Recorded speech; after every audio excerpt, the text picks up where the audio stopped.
मनोज जरांगेंच्या भेटीला राष्ट्रवादी शरदचंद्र पवार पक्षाचे आमदार राजेश टोपे अंतरवाली सराटीत दाखल। राजेश टोपेंनी मनोज जरांगेंच्या प्रकृतीची केली विचारपूस। कोल्हापूरचे खासदार शाहू महाराज छत्रपतींनी उद्धव ठाकरेंची घेतली भेट। मातोश्रीवर जाऊन घेतली भेट। उद्धव ठाकरेंनी शाहू महाराजांचं केलं अभिनंदन।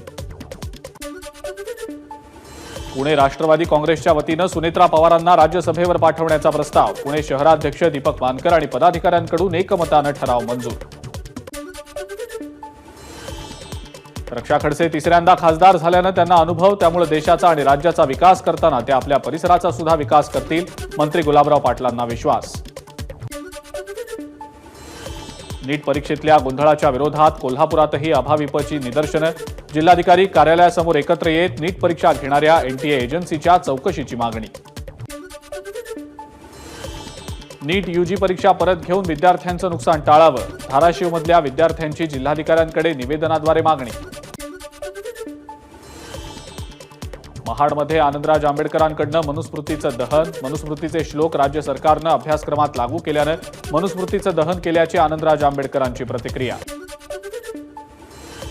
पवईच्या भीमनगरमधल्या निष्कासित केलेल्या जवळपास 500 झोपड्यांमधल्या रहिवाशांसोबत खासदार वर्षा गायकवाड यांची चर्चा। कुणाच्या सांगण्यावरनं पालिकेनं ही कारवाई केली, वर्षा गायकवाड यांचा सवाल। नाशिकच्या देवळामधल्या उमराणे इथं पावसानं झालेल्या नुकसानाची खासदार भास्कर भगरेंकडनं पाहणी। शेड कोसळल्यानं मृत झालेल्या मुलाच्या घरीही भगरेंनी सांत्वनपर दिली भेट।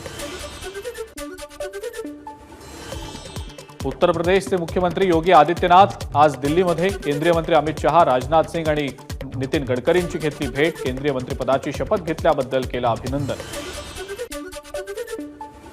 बांगलादेशच्या पंतप्रधान शेख हसीना यांनी सोनिया गांधी, राहुल गांधी आणि प्रियंका गांधींची घेतली भेट। मोदींच्या शपथविधी सोहळ्यासाठी शेख हसीना आल्या होत्या भारतात।